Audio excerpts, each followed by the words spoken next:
¿Qué tal? ¿Cómo les va? Sean todos bienvenidos y bienvenidas a un nuevo capítulo de Memorias del Tablero, ya el capítulo número 7.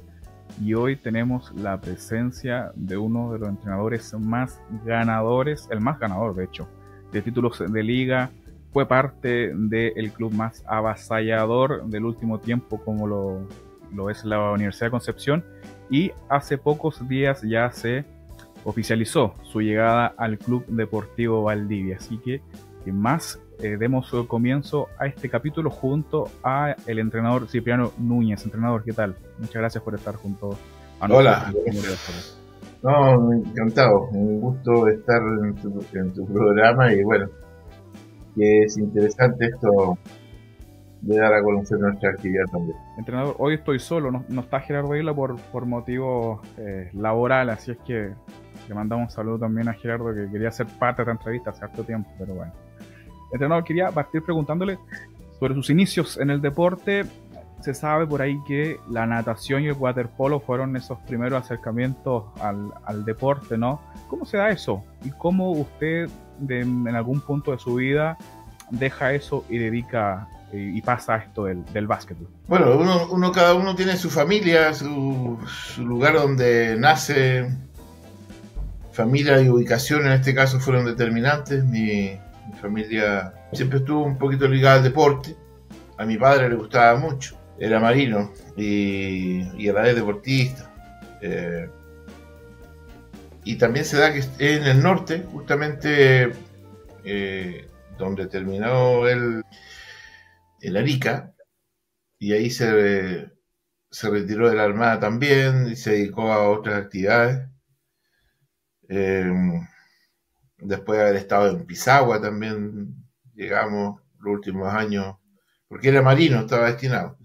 Entonces, pequeño yo ya fui iniciado por él y por mis hermanos, que eran mi hermano mayor, que para descanse, pero era basquetbolista él, mis primos todos basquetbolistas, pero mi padre a mí me llevaba a la playa, al mar, a correr, a saltar, a tirar la vara, a hacer, me acuerdo, me trataba de enseñar salto triple a los 7 años, a nadar, y después de ese inicio en que hice de todo, incluso hice escuelas de básquetbol, ya a los 9 años eh, yo sabía hacer bandeja, mano izquierda, mano derecha, aprendí a jugar, lo básico. Pero también ahí a los 9 años apareció la natación y comencé nadando en el mar. Había hacíamos entrenamiento en el mar, escuela de natación y por supuesto que me di cuenta que tenía bastantes condiciones y seguí compitiendo. Eh, ya empecé a competir a los 10 años, 11 años, estaba compitiendo con los chicos que habían en los clubes, en la escuela de natación. Y ese fue mi destino comienzo, muy profesional al comienzo. En Arica después se construyó la piscina olímpica, una piscina olímpica para más de 5.000, 6.000 personas, 5.000 personas, ¿eh? Eh, y vinieron los torneos de natación, campeonatos nacionales, mucha competencia con lo que es Perú, por la cercanía, Iquique, Antofagasta, el norte de Chile, Bolivia, todas esas cosas ahí desarrollé mi habilidad de natación. Y nadaba de todo, nadaba a los 4 estilos. Una prueba de mis preferidas era los 200 metros, los 4 estilos, 200 metros combinados, midley, como le ¿Y llaman a qué edad también. fue eso, entrenador? Ya a los 11, 12 años, Ok. compitiendo en nacionales 13 años, 14 años también. Y yo siempre después, a pesar de que cuando cumplí 14 años, para los 15 me cambié al waterpolo Ok. por, por unos temas ahí habidos y por la atracción del waterpolo también, que es un deporte colectivo en el cual la natación es lo básico. Pero a pesar de jugar waterpolo, seguí compitiendo en algunos torneos más de natación, porque tenía mis cualidades, era rápido, tenía mis pruebas, me gustaba nadar, como te Y digo, esa dualidad en esas dos los disciplinas. 4 estilos, nadaba estilo pecho, remataba posta, Ok. era veloz. Entonces, me gustaba a pesar de jugar, pero vino lo del waterpolo y ahí fue algo ya importante en mi vida Ujú. porque resulta que tenía demasiadas condiciones y tantas condiciones tenía a nivel del waterpolo que jugué muchos años, incluso jugué siendo profesional del básquetbol varios torneos sudamericanos, Ya. porque el básquetbol se jugaba de marzo a diciembre y yo en diciembre me metía a las piscinas, jugaba los Ya. campeonatos nacionales de verano y competía en los torneos internacionales de febrero, marzo. Ujú. Y después volví al básquetbol. Varios años hice eso. Y bueno, realmente tenía un gran problema porque el waterpolo me encantaba y por ahí siempre me metía entre los goleadores. Tengo bastantes cosas, por ejemplo, el waterpolo hay un récord, no sé si lo habrán batido, pero yo creo que no, que es un 28 goles en un partido. También he estado en los sudamericanos, siempre estaba segundo, tercero como goleador. Yo jugaba ahí en una posición que se llama el boya, en la cual es pivot y te dan duro todo el rato, muy cansado. Entrenador, ¿y en qué momento aparece el básquetbol a tomar protagonismo en su vida? Y el básquet aparece cuando yo estoy en cuarto medio, 16 años hablando. Si bien yo seguía jugando mis pichanguitas, porque primero mi hermano me enseñaba mucha técnica, pero tenía una regla con mi hermano, yo le pasaba el balón a mi hermano. Yo llegaba del colegio, teníamos una cancha en la esquina de la casa, y cuando yo llegaba veía el balón volar en el aro y decía, ya está lanzando mi hermano. Y allá iba yo, me cambiaba y era poco menos que pásame 10 balones y yo te tiré ahí uno. Entonces yo le pasaba, pero lo importante era que él me enseñaba también. Ujú. Y él jugaba básquet, yo iba para aprender, pero mi deporte era, como te digo, depende de la época, la natación, waterpolo. En cuarto medio, tercero medio, final del tercero medio, me acuerdo que me invitaron a un campeonato escolar y no me costó nada jugar. Me fue muy bien, lo sentí muy bien. Ese verano me acuerdo que practiqué harto, jugué harto en la liga con los chicos en el torneo de verano. Y en cuarto medio ya jugué un poco más, un par de torneos. Y ahí me di cuenta que realmente tenía deditos para el piano, porque terminaba con 20, 30 puntos por partido. Ujú. Y dije, bueno, aquí hay una buena posibilidad. Y ahí después eso me sirvió para emigrar a la zona central y ya en la zona central me dediqué al básquetbol en sí y, como te dije, waterpolo en los veranos. Ujú. Entrenador, ¿y qué equipo recuerda? ¿Qué recuerdos tiene de esos primeros pasos en el básquetbol, pese a lo que le enseñaba a su hermano, pero a nivel de club? Mira, yo debuté con toda una historia que tú me hablabas de una anécdota, pero Ajá. esta es una historia para que Ya. sepan cuál fue el inicio de mi vida como basquetbolista profesional importante. Yo estaba estudiando en la Universidad Técnica del Estado, último año ahí, y entrenaba por la universidad. Nos jugábamos el torneo universitario. En Santiago habían dos torneos, el universitario que jugaba Católica, la Chile, varios, y el torneo de la Asociación Santiago, que jugaba FAMAI, Banco del Estado, Bata, Unión Española, grandes clubes. Y yo jugué bien en el básquet universitario, muy bien. Pero resulta que el entrenador del equipo universitario era el Banco del Estado. Sí, ok. Ujú. Y Banco del Estado era animador de la Asociación Santiago. Y Banco Estado se jugaba un torneo importante, el Erasmo López en Santiago, el torneo Erasmo López, Ok. en que participaban la creme de la creme del básquetbol chileno en cuanto a jugadores, pero con los clubes de la Asociación Santiago y algunos invitados. Y ahí el Bambi Sánchez, José Sánchez, el entrenador de la Universidad de Técnica, me invitó, me dijo, Cipriano, ¿por qué no refuerzas al equipo? Hay una cantidad de refuerzos que se permiten y puedes jugar por el de Erasmo López. Los refuerzos de Banco del Estado eran Randy Knowles, histórico senador chileno, jugador chileno que tiene el récord de puntos en un partido, y Carlos Iglesias, el Loco Iglesias. El Loco Iglesias. Esos eran los refuerzos. A mí no me conocía nadie. Pero yo era medio tincado, siempre fui medio raro, medio así, medio mañoso. Y bueno, ellos cobraban por jugar, por supuesto, eran profesionales. Entonces cuando llegó el momento de inscribirme y decir, bueno, juega por el Banco del Estado, yo le dije al dirigente de turno de banco, que era amigo mío, le dije, bueno, pero ¿qué hay a cambio? No, me dijo, a ti no te conoce, no te conoce nadie por las bolitas de dulce. Y yo le dije, no, pues si yo soy bueno para jugar. Y yo me comparaba con los demás y era bueno. ¿Por qué voy a ir por bolitas de dulce si los demás están todos ahí con viático y cobrando algo? Así que le dije que no. Ya. Entrené con ellos toda la preparación. No me sentía para nada diferente, al contrario, me sentía potente. Pero no hubo acuerdo económico ni siquiera por un par de zapatillas. Por eso te digo todo. Lo miraron en menos. Claro, porque tenía razón el dirigente, si el que se creía el cuento era yo. La cosa es que llegó el campeonato, se empezó yo vivía cerca porque estaba en un hogar universitario del Nathaniel y iba a ver los partidos. El torneo era bueno, el torneo era buenísimo con extranjeros, refuerzos.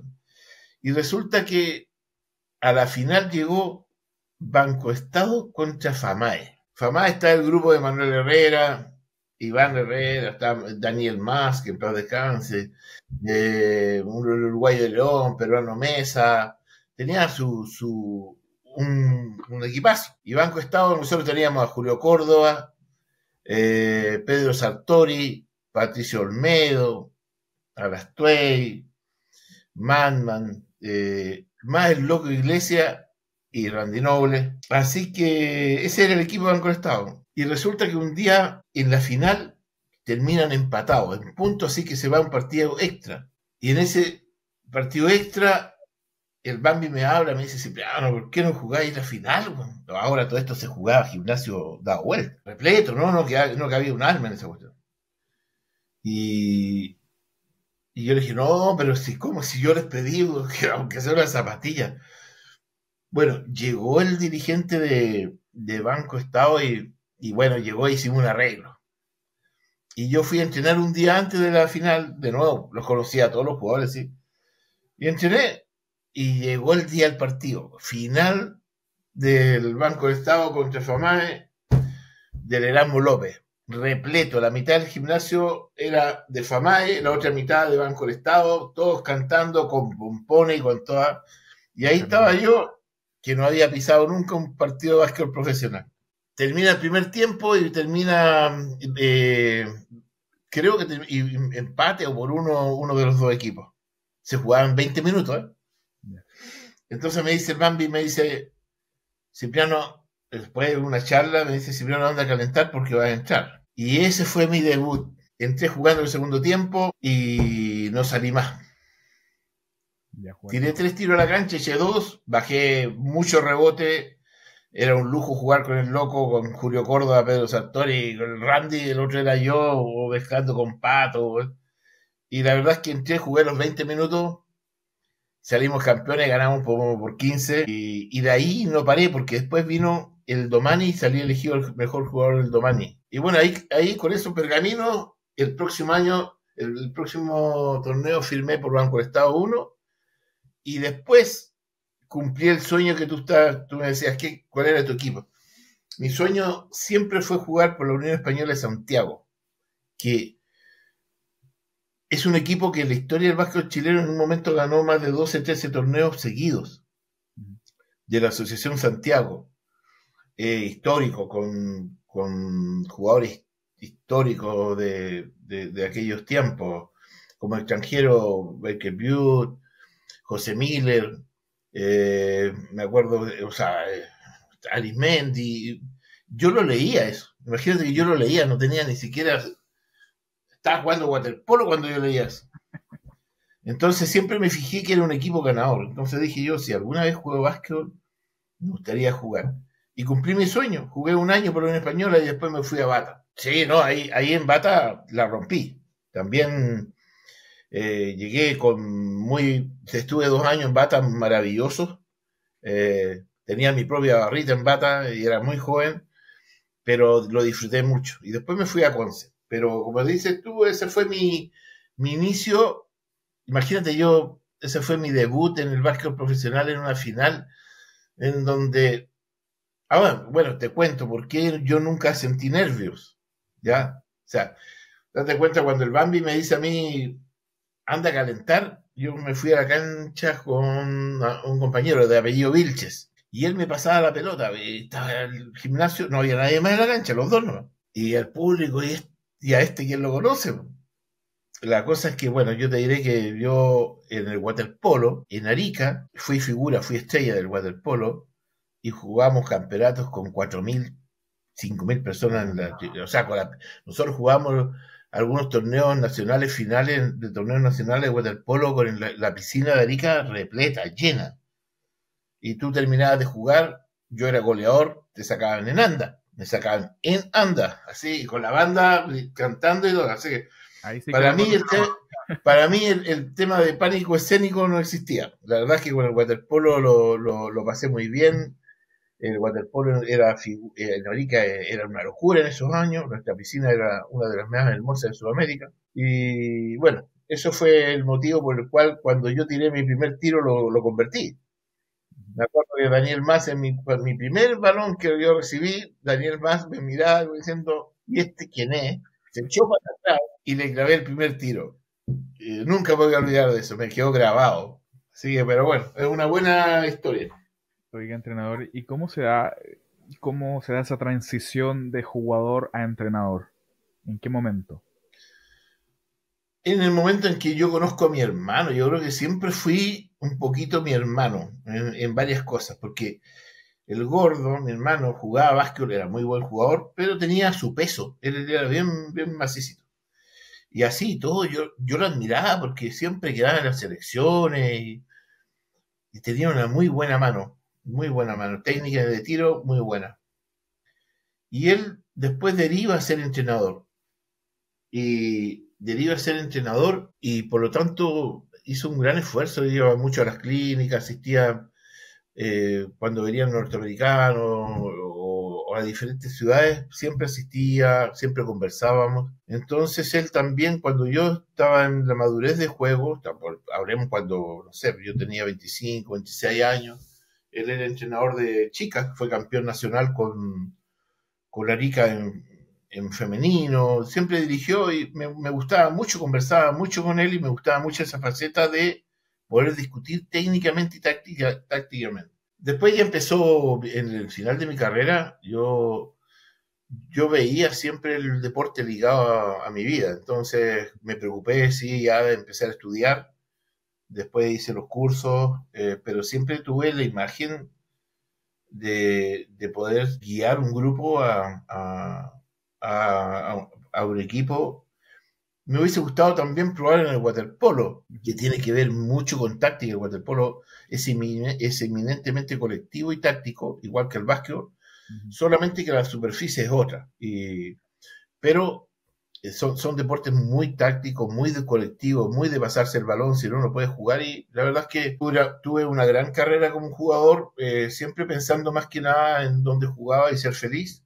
Nunca perseguí mucho el tema de ir por mucho. Tuve grandes ofertas para ir a clubes, pero siempre privilegié el sentirme bien. Después volví a la U de Conce después de ir a la Universidad de Temuco y ser campeón con la Universidad de Temuco en un proceso muy lindo en que Primera vez que ganaban, de hecho, ¿no? sí, sí, nosotros fui a la Universidad de Temuco, me fue a buscar Carlos Parra a la misma puerta de la Universidad de Concepción con Carlos Iglesias como entrenador Ujú. y me dijeron, Cipriano, vamos a Temuco, ¿cuánto querís?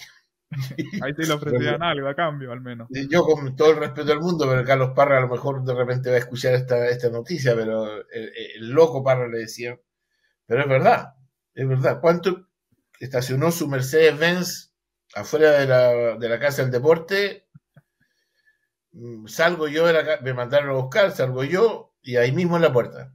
Ahí mismo en la puerta fue el contrato. Cipriano, queremos que venga a Temuco, me dijo, ¿cuánto? Esto, vamos. Ese fue el contrato con Carlos Parra. Y bueno, después me fui allá, llegamos a la final, jugamos la final, la perdimos y al año siguiente, yo ya siendo capitán de la Universidad de Temuco, salimos campeones. Primera vez que Temuco era campeón de la D mayor, gimnasio 500, 600, 80, 800 personas afuera, salimos campeón. Y después yo vuelvo a la Universidad de Concepción, cuando la universidad crea el club deportivo. El año siguiente se creó el club deportivo y ahí, bueno, algunas autoridades de la universidad me pidieron que si podía encabezar ese proceso. Yo por eso volví de Temuco siendo campeón Ujú. a Concepción, a iniciar ese proceso de la creación del club deportivo. Y ahí me quedé en el 94, llegamos a la final, en el 95 salimos campeones y yo iba a jugar menos minutos.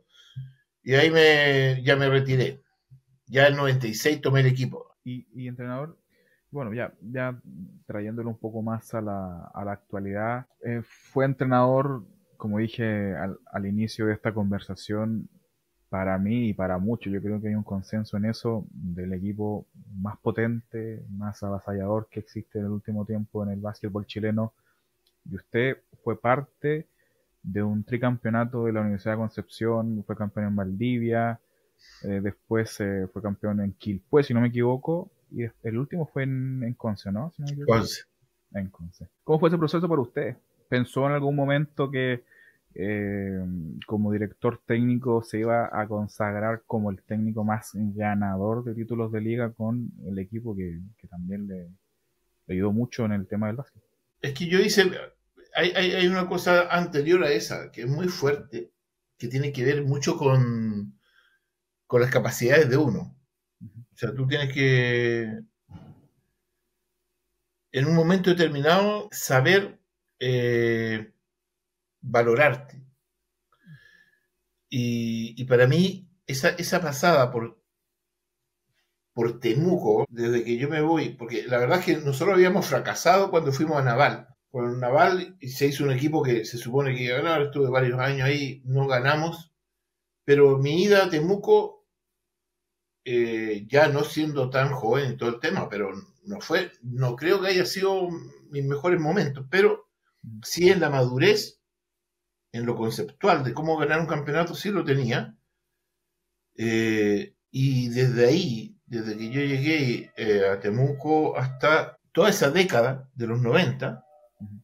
fue muy potente en muchas cosas. Como jugador, valorado, yo jugué en la Universidad de Concepción cuando era la época de la vaca flaca, no había dinero, sin embargo me llegaban a buscar de todos los equipos y no me iba. Y siempre tuve ese vínculo con la UDEC. Entonces, cuando empieza el club deportivo y me valoran y voy a encabezar ese proceso, por nuestro rector y por muchas autoridades, gente que conocí muy potente de adentro de la universidad, ellos valoraron mucho mi accionar, mi pasado. Y estuve en ese proceso y después continué 10 años más, imagínate, como entrenador en la Universidad de Concepción. Para mí, eso fue el desgaste. Lo demás fue consecuencia. Yo ahí me construí, me fortalecí, estudié, me preparé, 7 veces fui a España, hice mis cursos también en España, salimos campeón de la Di Mayor, concluimos el segundo año potente antes que se desarmara y construir otro equipo, hicimos un 4-0 contra Yanquiwe en la Di Mayor. Eso fue sublime. Ese equipo que gana la de mayor del 98, era pero lo más top que yo dirigió. Lo más Ese es el top. top. Sí, por supuesto. Ujú. Nosotros ese año jugamos el Encestando una Sonrisa y jugamos contra el Juventud de Badalona el primer partido de ese Encestando una Sonrisa y le ganamos. Ujú. Y Juventud de Badalona venía con la Liga CB. Claro. Y éramos potentes, era un equipo muy potente con una estructura. Date cuenta que estaba Roland Fritz, Patricio Briones, Jorge Valencia, Rodrigo Zúñiga, Popeye Ruiz, Rodrigo Rosa, Ricardo Funke, Kerry Blackshear, Eric Brown, olvídate, eso jugando de memoria. Era una maravilla, 4-0 ganamos la de mayor ahí. Pero después, bueno, nosotros ahí también cumplimos un ciclo y cambió el tema económico un poquito y empezamos con José Luis Valencia, José Luis Campos, se subió después de Bandro, se subió a Velos, hubo una renovación. Después, cuando yo me voy de la Universidad de Concepción, tengo 8 periplos de otra naturaleza y ahora vuelvo a la Universidad de Concepción el año 2019. Entonces, la respuesta a tu pregunta es, yo ya sabía lo que tenía que hacer. No fue tan complicado, ¿me entiendes? Yo tenía una expertise de experiencia de cómo trabajar en la UDEC y ser campeón a partir de una base recuerda que Funke, Fritsch, Rosas, Zúñigas eran todos estudiantes universitarios, lo mismo que es varios de los que están cuando yo llegué en el 2019.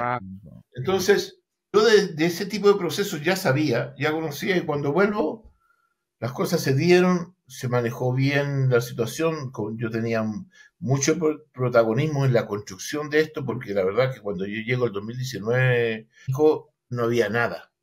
Habían sacado todo lo del básquet. A mí yo llegué y por un tema de presupuesto tuve que sacar a varios jugadores, tuve que hacer ahorro para la universidad porque es lo que me pidió a mí en la llegada, cuando yo, en la primera conversación que tuve con el rector, no tenía ningún dirigente a mi lado, no había nada, ordené todo eso, trabajé apoyado por un par de personas solo durante 3 años, y después viene el tema de la venta del club deportivo y se instala el club en la universidad y bueno, ya empieza a cambiar un poco la figura. Pero en lo deportivo no tenía inconveniente de construir un equipo ganador, Nicolás. ¿Y cuáles fueron las claves para el éxito de esa Universidad de Concepción que estuvo usted a la cabeza de ese equipo? Más allá de la calidad de los jugadores y también viendo el panorama que tenían los otros clubes. Bueno, hoy por hoy hay un nivel cierto que no se malinterprete, pero muy disparejo. Muchos clubes no tienen quizá el sustento. Hace muy poco Sporting Italiana por temas de presupuesto no va a poder jugar, lo mismo Castro. Pero más allá de eso, ¿cuál cree usted que fue la clave del éxito de esa Universidad de Concepción tricampeón de liga? Mira, tú como entrenador, tú no eres el que pone las lucas. A ver, yo ya estaba en Ancud, Comunal Ancud, cuando no tenía, Ancud estaba destruido, no tenía plata. Y voy a Ancud. Me acuerdo que hicimos una pandilla juvenil y traje 3 brasileños. Entre eso, a Leo Figueiro, que es actual entrenador de la selección U19 de Brasil femenina y está en el staff y 2 brasileños más. Uno después se devolvió porque era muy helado, era flaquito, pasó frío, y traje a un argentino, a Radavero. Y nosotros, sin tanto presupuesto, competimos. O sea, te estoy diciendo que uno trabaja de acuerdo a las condiciones del club en que tú llegas. Yo estuve también en Tinguiririca, cuando todavía no sé, un día estaba medio flote, y me acuerdo que jugamos un Lipcentro, la final del Lipcentro se la ganamos a la Universidad de Concepción y a Colo Colo, que era la gran figura, y salimos campeones con Tinguiririca, que nadie se lo esperaba, y los borramos. Y tampoco no teníamos la plata de los Leones, ni de la U de Conce, ni de Colo Colo. Después también trabajé con Tinguiririca cuando éramos del fondo de la tabla. O sea, ahí sí que no había nada de plata. Y igual la chuntamos a los extranjeros, ganamos. Entonces, la expertise de uno como entrenador va de acuerdo a donde te contratan. A mí, la Universidad de Concepción, cuando yo vuelvo en 2019, tenía un presupuesto más alto del que yo usé. Un 35% más alto del que yo usé. Y no había ganado nada en 5 años, 4 años. O ganó un par de cosas ahí pues, entre medio de campeonatos más pequeños, pero o menos estructurados. Pero no había hecho nada. Con esa cantidad de recursos no había hecho nada. Y cuando yo llego, me dicen, claro, trabaja, pero esto menos. Tienes que sacar esta cantidad de recursos. Y bueno, me acomodé. Me acomodé. La figura era Diego Silva de base, Ujú. con Carlos Lauler de escolta, y después sumé a Milano, que a Milano en la Universidad de Concepción cuando llegué no la agarraban ni para... andaba poniendo lechero. Y entonces también tiene que valer un poquito la visión del entrenador de saber ocupar las piezas y a quién elegir. Y una vez que creamos, fíjate que una vez que creamos una buena estructura en la UDEC, empezamos a incorporar chicos. Llegó Kevin, le digo Kevin, era un 4, quiero ver si podemos transformarte en un 3, esa va a ser la lucha, y peleamos. Estaba Sebastián Carrasco, lo mismo, Seba, le gustaba el gol, esto, todo, no se desordenaba, también peleamos, armándolo, construyéndolo, porque la cosa no es fácil, se ve fácil, después se ven los resultados y dicen, no, piensan que el jugador siempre fue bueno, o siempre fue tácticamente ordenado, o siempre fue técnicamente exquisito. No es así. Los jugadores se construyen, van mejorando y si les da la cabeza, van a ser estrellas, si no, no. Y en base a eso fuimos creciendo, mejorando, adaptándonos. Por ahí se dio la posibilidad de Champions League, salimos campeones. Y se hizo eso un gran proyecto, una realidad, pero como te digo, que para mí no tuvo nada nuevo. Sí fue exitoso, sí me sentí recompensado porque volvimos a los triunfos con una institución que yo quiero, a la gente que también quiero mucho ahí adentro. Conozco desde los guardias, a los porteros de las facultades, hasta los vicedecanos, decanos, los conozco a mucha gente de esa. Por lo tanto, para mí siempre fue una alegría entregarle a la universidad eso que lo que pasó. Tanto éxito de 13 finales, 11 títulos, no se logran en cualquier parte. Me quedó dando vuelta la historia de Carlos Milano, que en ese campeonato ganado en Valdivia se lo más encima el MVP de los finales. Carlito Carlito es mi hijo, pues. No, Sí, tremenda persona. Y sí. cuando yo llego, lo habían manoseado, te lo puedo decir. No, nunca lo he dicho abiertamente, pero hoy día te lo puedo decir con confianza. O sea, había con él un manoseo que cuando yo lo veo, porque no lo conocía bien, Ujú. ya lo había visto. Cuando lo veo y veo las capacidades que tiene, todo el tema, bueno, ven para acá, vamos, y él fue pilar en todos los títulos. Entrenador, y ahora viéndolo desde afuera, ¿siente que quedó algo pendiente con Ludek? ¿O la tarea está lista y ya? No, yo creo que los procesos desgastan. Yo quería ganar el cuarto título, el tetracampeonato seguido, Ujú. en línea. Y por ahí tuve mi discusión en la forma de ver las cosas y cuando empiezas a pelear con las autoridades, en este caso, no se dio. Yo tenía mi visión, las otras personas tenían su visión. Y bueno, se dio el proceso. La verdad es que yo fui muy feliz dentro de lo que se dio. El hecho de discutir o tener problemas con alguna persona, eso es lo de menos, porque aquí lo que más importa son las instituciones, en este caso son las que siguen. Algunas veces también te llevas en entrevero con personas que si bien tienen cargo, no las conoce nadie en el mundo del deporte y Ujú. que tampoco saben manejar el mundo del deporte. Ujú.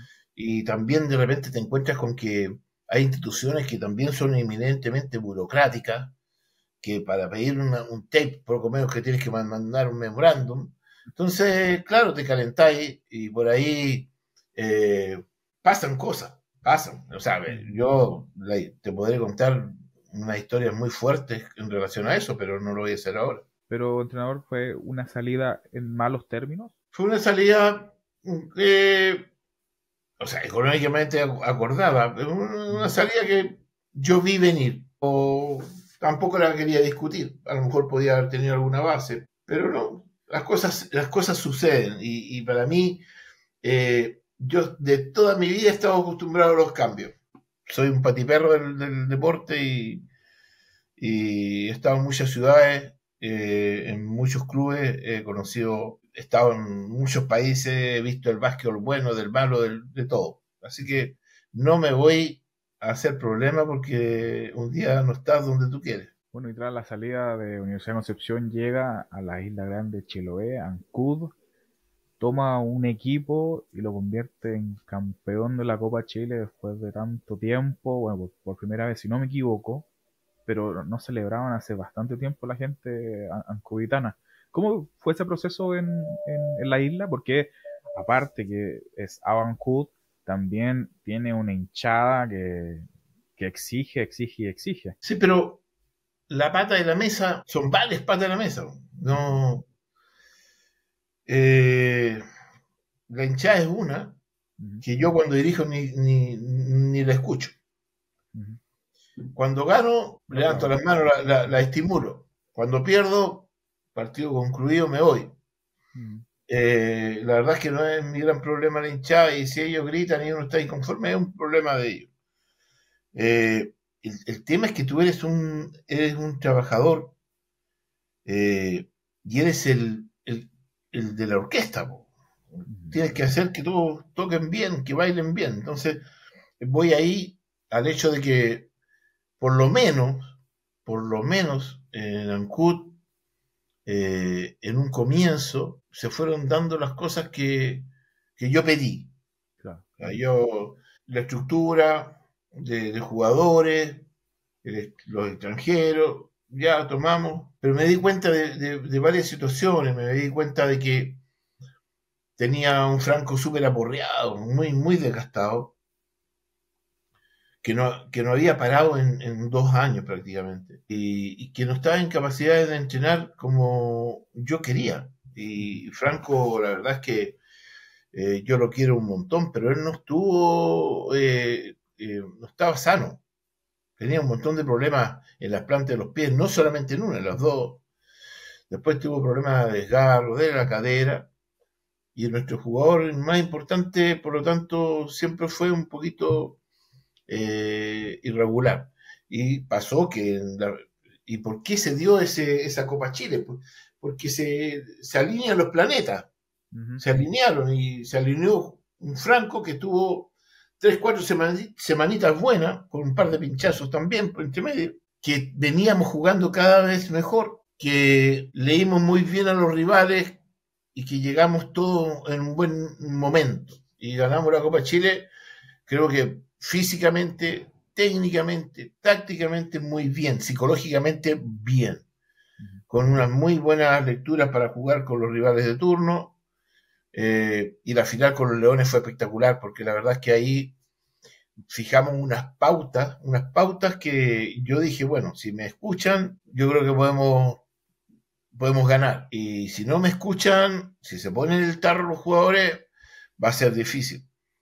Y hubo detalles en esas charlas técnicas en la cual, que eran detalles que tú me dices, bueno, esto será tan determinante, pero sí, la verdad es que leímos bien, le hicimos el partido que queríamos a los Leones, le luchamos los rebotes, controlamos las pérdidas, le cambiamos mucho la línea de pase y nos fuimos como un tubo del partido. Y eso nos llevó al éxito.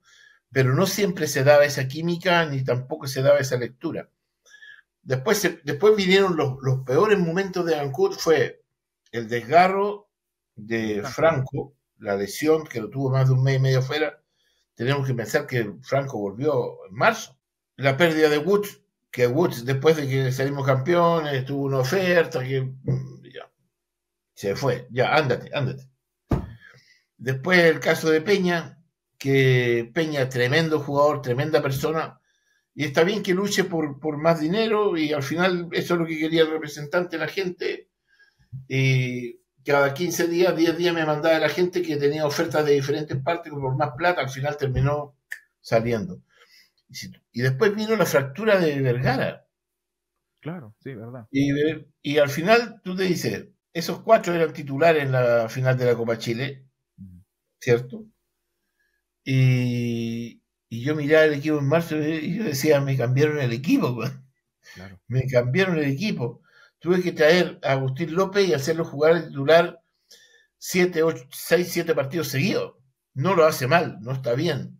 Después lo leyeron, le tiraron el físico encima y bajó un poco, pero no era la idea. Para un equipo como Ancud, en que te Ujú. exige ganar y todo el tema, no era la idea. Yo estuve feliz en Ancud, la verdad es que hice muy buena, tuve un muy buen vínculo justamente con la hinchada, justamente con la gente más, yo creo que tuve mejor vínculo de llegada en sí, en lo potencial, con la gente de afuera, de la hinchada, del público, del día a día, en las calles. La gente se portó maravillosa conmigo.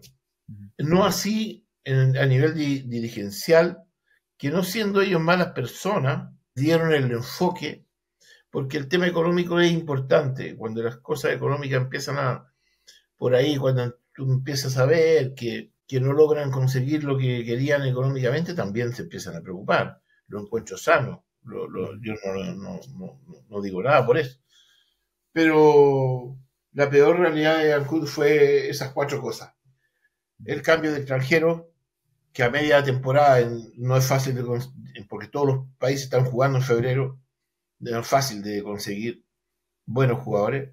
La pérdida de Franco, la pérdida de Vergara, ya con eso te condicionaste por muchas cosas. Ah, y la ida de Fontena. Sí, La ida de Fontena fue vital también. debe ser también. Ujú. Perdí el sexto hombre, el interior que me daba algunos minutos y lo estaba haciendo bien. Bueno, y también a eso obviamente se le suma que, claro, uno está acá en la cima, por decirlo de alguna manera, con la Copa Chile, pero de ahí como que fue una en caída libre de mala suerte, de mala racha, y que termina no solamente no ganando un título, sino que también con el tema de la polémica de las apuestas, que yo creo que también de cierta manera, pese a que no se tiene claridad de culpabilidad de algo, pero yo creo que a modo personal, obviamente influye en el equipo.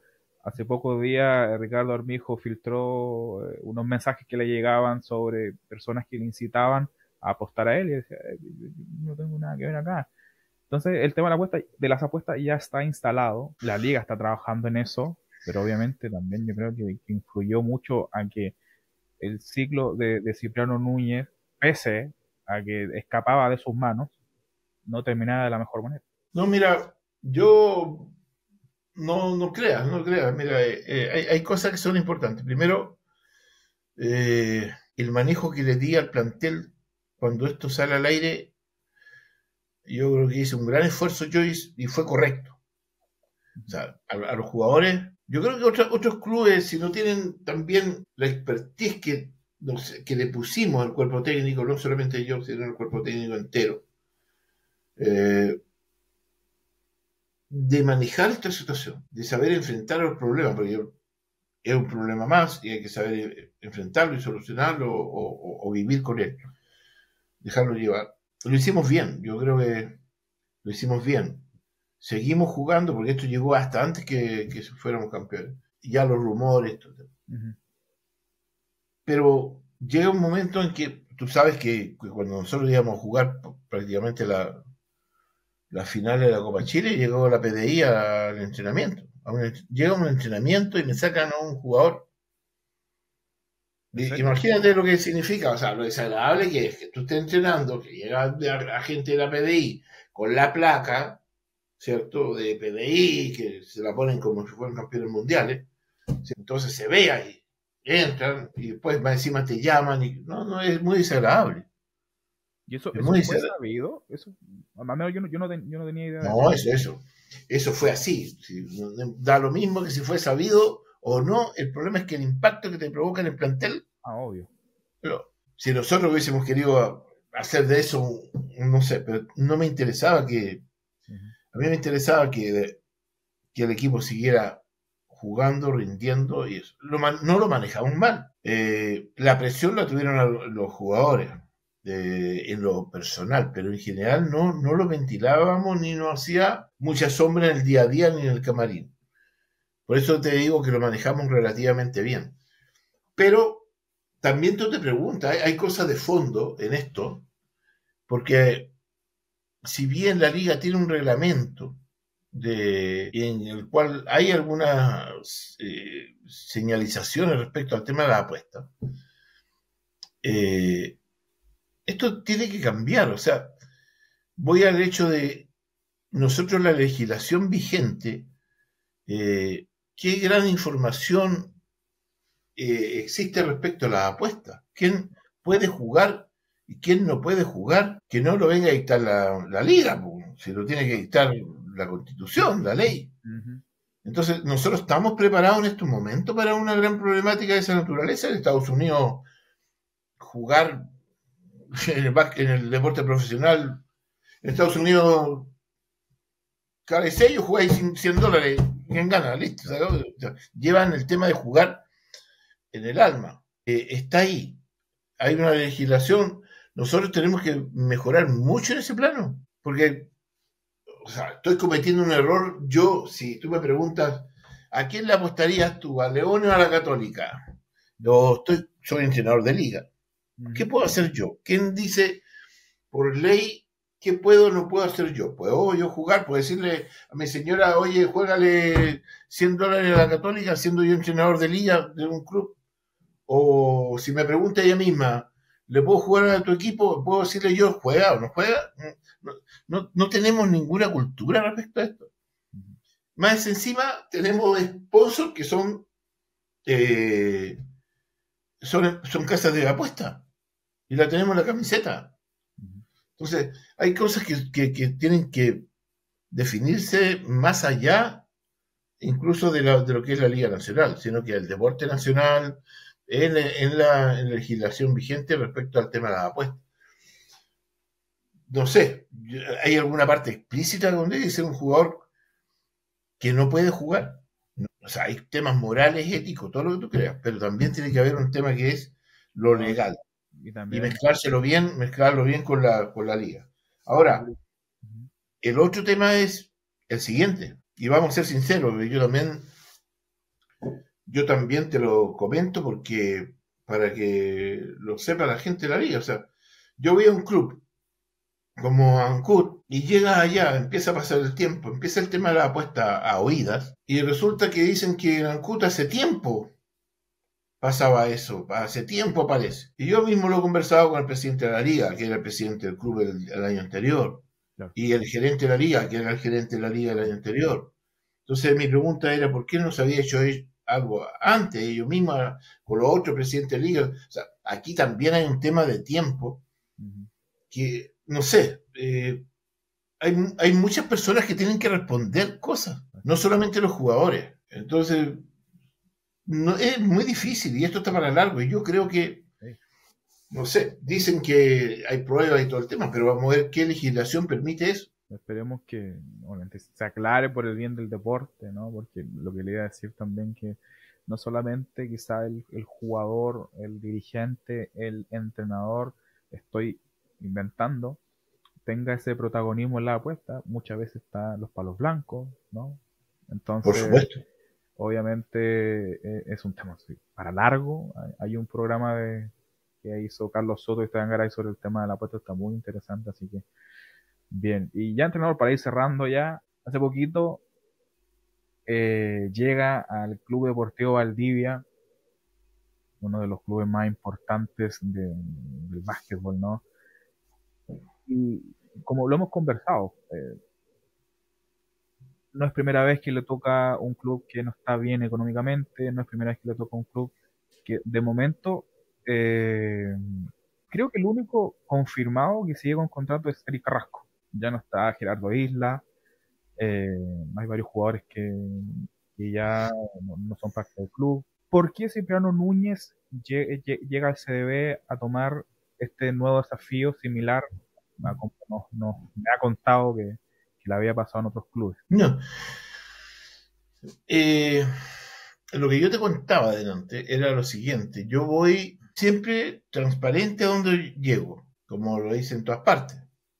Solamente en Tinquiririca llegué en una situación relativamente buena, no era un equipo top, pero y cuando llego y ganamos, incluso fuimos a una liga sudamericana, ganamos la Lideva, el centro, liga sudamericana, y después ya descendió mucho el apoyo y se transformó en un club de la parte baja de la tabla. Tú como entrenador tienes que estar preparado para dirigir de todo. Yo no soy exitista, En el sentido de, solamente voy a tomar equipos que vayan por el título, jamás lo he dicho. No, no, yo he tomado de todo.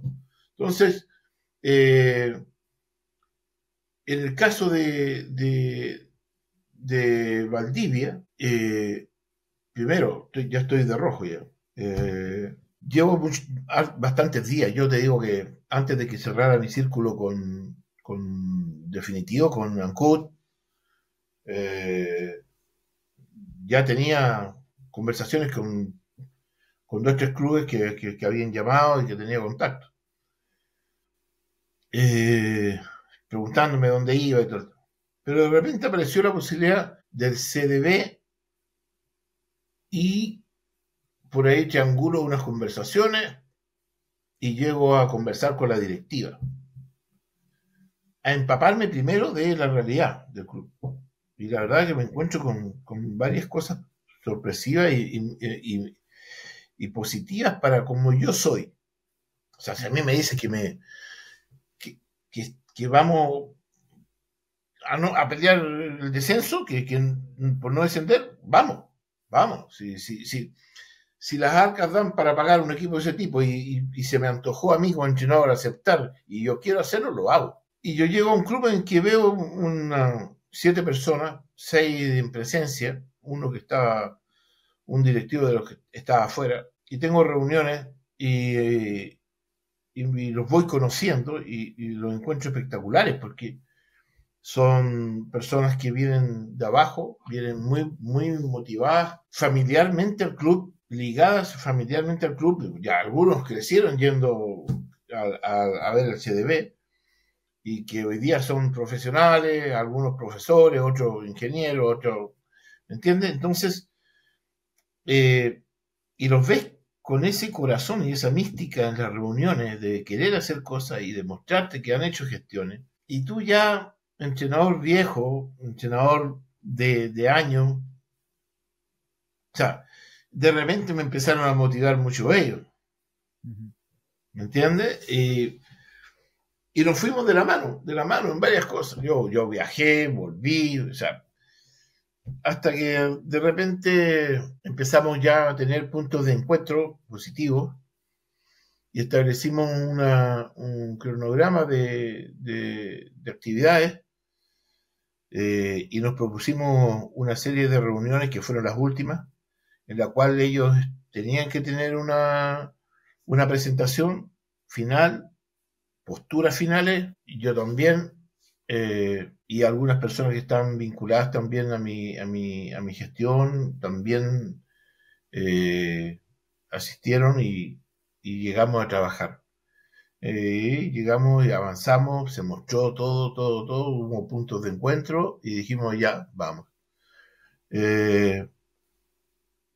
No fue, por lo tanto, una cosa como la de Carlos Parra fuera de la Universidad de Concepción, ¿me entiendes? Sí. Esto fue con seguridad, comprometiendo a un trabajo de 7 personas que lo están haciendo día a día. Yo hablo todo el día con ellos y conmigo mismo muy motivado a un club que yo sé cómo es el básquetbol en Valdivia y que me motiva mucho. El CDB para mí es una de las grandes instituciones y las instituciones algunas veces pasan momentos malos, de los buenos y de los más o menos. Entonces, estoy aquí creyendo mucho en lo que va a ser la directiva, creyendo mucho en lo que yo puedo aportar, ¿cierto? En lo que puedo aportar tanto deportivamente, incluso dando una visión de quererlo ayudar a optimizar recursos y ya con esto firmamos, con esto ya transado, no solamente por esta temporada de transición, sino que también por la del 2026. Queremos que el CDB, esta temporada de transición, tener el mejor equipo dentro del presupuesto que se tiene, pero sanear al club, sanearlo, limpiarlo, cosa que el 2026 tengamos un equipo realmente competitivo. Entrenador, bueno, eso han sido las preguntas y como le mencioné también fuera de cámara, aquí tenemos 2 secciones. Bueno, la anécdota ya nos la contó, si es Si es que no se le ocurrió otra durante el transcurso de la entrevista. No, pero quedémonos con esa para no ser tan largo Ok, ya. el debut mío. Yo creo que es muy de anécdota. Y por último, el partido de su vida, entrenador. ¿Qué más recuerdos le trae? No, todos tenemos un montón de partidos. Bueno, un partido muy distinto, un partido año 85, 86, 85 parece que fue. 84, 85. Udeconce Naval, 2 minutos 14, de bastante rivalidad, porque eran de la región. En su momento estaba Naval, Petrox y la Udeconce. Mucha rivalidad. O sea, tengo historias con... No quiero hacer llorar a la mitad de Concepción porque son de Petrox y varios partidos le gané con la chicharra. No lloremos tanto. Vamos a ese partido con Naval en que vamos perdiendo por 11 puntos, quedan 2 minutos 14 y ganamos por 1, le hice 12 puntos seguidos en 2 minutos 14 con un triple espectacular. El triple fue mitad de la cancha, hago una finta, un desmarque, recibo y ahí de la diagonal un triple con tablero. No, es que el partido estaba muerto. El partido oficial de Di Mayor. Ese es un partido que es como para guardarlo. Hay gente que hasta el día de hoy me para en la calle para decirme, yo estuve en ese partido. No lo podían creer, yo estuve en ese partido. Vi cómo un equipo puede, o sea, aparte de eso que defendimos como perros, porque ellos no hicieron ni un punto más. Claro, bien, pedimos un minuto, estamos abajo, 2 minutos 14, 11 abajo, ganamos por 1. Y tuve el placer de anotar los 12 puntos. Hubo partidos también lindos. Un partido en Temuco con 32 partidos y ninguno fallado. Tengo varios partidos. Tengo un fin de semana de oro, un fin de semana por lo de Conce, 55 puntos un día y al día siguiente 44. Nunca había hecho 99 puntos en 2 partidos. Bueno, relatarlo es otra cosa. Pero sí, hay hartos partidos, hay muchas cosas. La verdad es que me quedo con ese 2 minutos y fracción. Y mi récord también fue un buen partido porque mi récord de puntos fallando prácticamente un tiro, 60 puntos en un partido. En la casa del deporte. Pero por eso te digo, hay muchos partidos que uno recuerda. ¿Para qué decir finales? Ahora, anécdota también, yo te cuento, yo estuve ahí cuando el Osorno, yo jugaba por Santiago, estaba en la selección Santiago cuando me hicieron el gol en contra también. ¿Ah, sí? Cuando hace la canasta en contra, yo estaba en la selección de Santiago. O sea que viví ese momento en que nosotros, o sea, si no hacen el gol en contra, éramos campeones mismos. Pero con esa canasta en contra, nos obligaron a ir a 5 minutos más. Porque, claro, al ir a 5 minutos más, ellos cumplieron con ganarnos por 6 puntos, que era lo que necesitaban para ir a un partido extra. ¿Entiendes? Entonces, eso he estado en muchos escenarios buenos, he estado en grandes, tantas cosas buenas como malas. Como jugador y como entrenador también. Sí, no, como entrenador también hay una anécdota. Bueno, hay de todo. Vamos a tener una parte 2 con usted, yo creo. ¿Ah? Vamos a tener una parte 2, yo creo, en algún momento para que... No, y aquí... Mira, yo soy muy cercano con los jugadores. Yo creo que hay jugadores que me conocen mejor que nadie. Yo soy de compartir mucho con el jugador.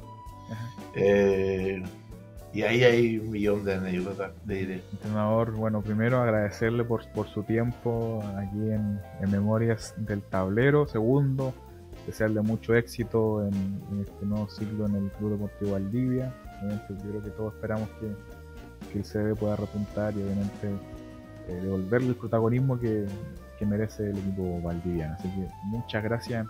No, gracias a ti. A mí me encantan este tipo de notas en la cual uno puede entrar a ciertas áreas que no en todas partes se puede conversar, y segundo, un poquito más de confianza. Pero encantado de haber compartido estos minutos contigo. Lástima que no esté Gerardo, un gran jugador, un histórico del básquet valdiviano y de Chile, y que lo conozco de chico. Chico de edad. Y también las gracias, porque esperamos que tenemos un gran reto, que el CDB. Yo cuando me propongo algo, hasta el último día que esté metido ahí, va a ser luchar porque esto se cumpla, un sueño que es volver a estar entre los grandes y compitiendo. Después, entrenador, muchísimas gracias. Agradecerle a Nicolás Barrientos, que está detrás de cámara, a Esteban Garay, y también le mando un saludo a Gerardo Isla, que no puede estar presente. Nos vemos en el próximo capítulo de Memorias del Tablero. Que esté muy bien. Chao, chao.